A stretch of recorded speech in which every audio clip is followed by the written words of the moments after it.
సద్బుద్ధిదాయని గాయత్రి మంత్రం. ఓం భూర్భువస్వః తత్సవితుర్వరేణ్యం భర్గో దేవస్య ధీమహి ధియో యో నః ప్రచోదయాత్. కలిసిమెలిసి పనిచేయాలి.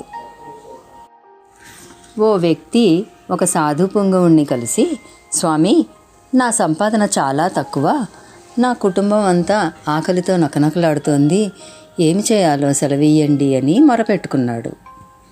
అప్పుడు సాధువుగారు అతన్ని, మీ పిల్లలు వాళ్ళు ఏం పని చేస్తున్నారయ్యా అని ప్రశ్నించాడు. దానికి అతను గర్వంగా, వాళ్ళేమీ నౌకర్లు కాదు కదా, ఎవరి దగ్గర ఎందుకు పనిచేస్తారు అని అహంకారంగా సమాధానం ఇచ్చాడు. నాయన, కుటుంబ బరువు బాధ్యతలు మోయడానికి ఇంటిల్లిపాది వాళ్ళ శక్తానుసారం పనిచేయాలి, ఒక్కరి వల్ల ఎలా అవుతుంది అని అన్నాడు.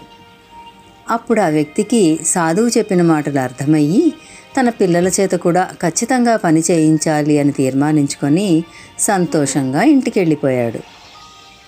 కొన్నాళ్ళ తర్వాత ఆ వ్యక్తి సాధువుకి బోలెడన్ని కానుకలు తీసుకొని వెళ్ళాడు.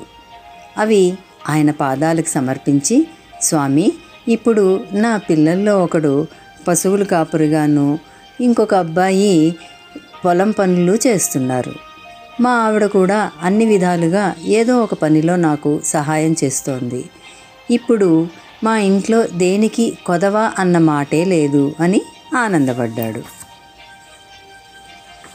ఏ కుటుంబం అయితే కలిసిమెలిసి పనిచేస్తుందో ఆ ఇంట్లో ఎప్పుడూ ఎలాంటి లేమితనము ఉండదు. సచిత్ర బాలకథలు 16వ భాగము.